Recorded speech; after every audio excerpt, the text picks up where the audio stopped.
Eu acredito que quando a gente tem essa relação com Deus na nossa infância, é um momento que, digamos, que o nosso coração ele está preparado, ele está desejoso para que você realmente crie conexões. E eu me lembro assim que esse momento que a mamãe teve ela foi alcançada, né? Foi para a igreja, começou a nos levar e toda a nossa história mudou a partir daí. Começou a mudar. Porque a minha mãe, ela já é falecida, né? Ela faleceu em 2016, mas ela sempre foi uma mulher muito forte, ela criou 8 filhos, batalhou pela formação de todos os 8, criando a gente com o trabalho da roça, com aquela dificuldade, mas ela nos entregou o principal, o legado, foi nos apresentar a Cristo e nos colocar como foco a educação. Isso, para a gente, foi fundamental para a nossa vida.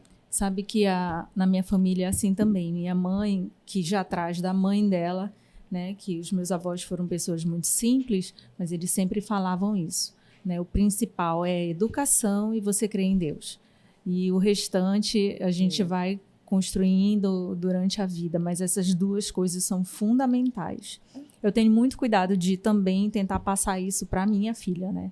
A gente precisa ter esse cuidado hoje em dia de não deixar solto, né? De levar para as nossas futuras gerações também o que é importante. Eu tenho isso como um desafio diário. Eu tenho um bebê agora, né? O Pedro. O Pedro ele vai fazer 4 meses, né? E eu já faço devocional com ele de manhã. A gente, quando levanta para tomar sol, geralmente eu já começo fazendo ali com ele a oração.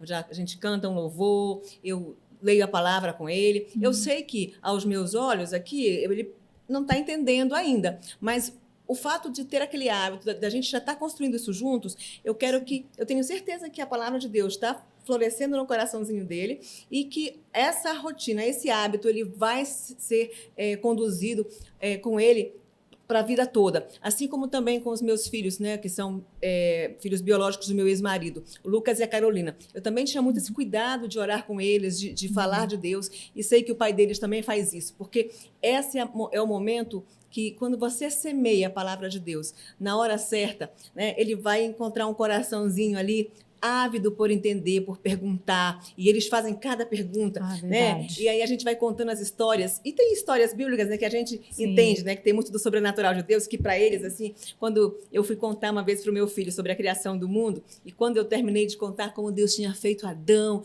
que ele, né, aí ele faz o sopro de vida e tal, aí meu filho ficou me olhando assim, disse assim: mamãe, você está mentindo, né, mamãe?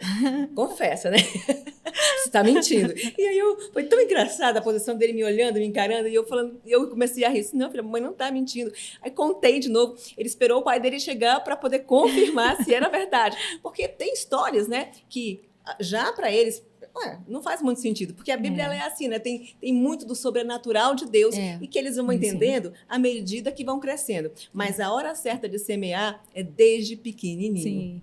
A minha filha tem um episódio que eu gosto de contar, acho muito bacana. Na época da pandemia, tinha uma novela bíblica que estava passando.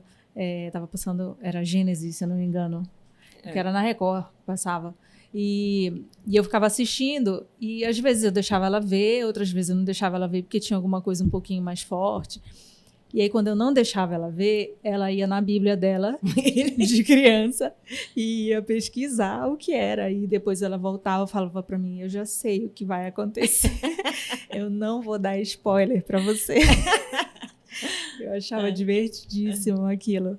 E é legal porque a gente acaba, de certa forma, criando no coração deles a vontade de saber mais de Deus, né? Sim.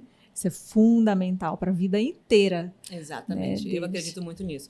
E sou, assim, dessas que defende muito esse cuidado desde cedo. A gente ensinar valores cristãos para as crianças. Esse mundo que nós estamos hoje carece demais de você ficar falando, né, de honestidade, de integridade, de perdão, de obediência. você entender o senhorio de Deus na sua vida, passar isso para o teu filho e mostrar para ele, porque quando Jesus resume ali os 2 mandamentos, que é amar a Deus sobre todas as coisas e o próximo como a si mesmo. E se a gente encontrar, se a gente ajudar na formação de pessoas que tenham esse amor de Deus no coração, nós estaremos semeando para uma geração melhor lá na frente, porque eu não sei onde nós vamos chegar se nós não tivermos esse cuidado de reforçar os valores, os princípios bíblicos na vida dessa nova geração. Eu tenho muita preocupação sobre isso também e acompanho muito de perto, porque minha filha tem 10 anos, então faço questão assim, de acompanhar na escola como é que as coisas estão acontecendo, faço questão de ver sobre as amizades, né, como é que as crianças têm lidado com esse cenário de hoje em dia tão invertido, né?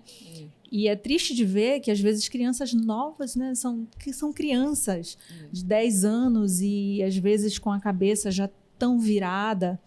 E eu fico pensando sobre isso. Puxa vida, o que os pais estão fazendo, deixando acontecer, né, com a vida dessas crianças? Não sabem o rombo emocional que isso pode causar.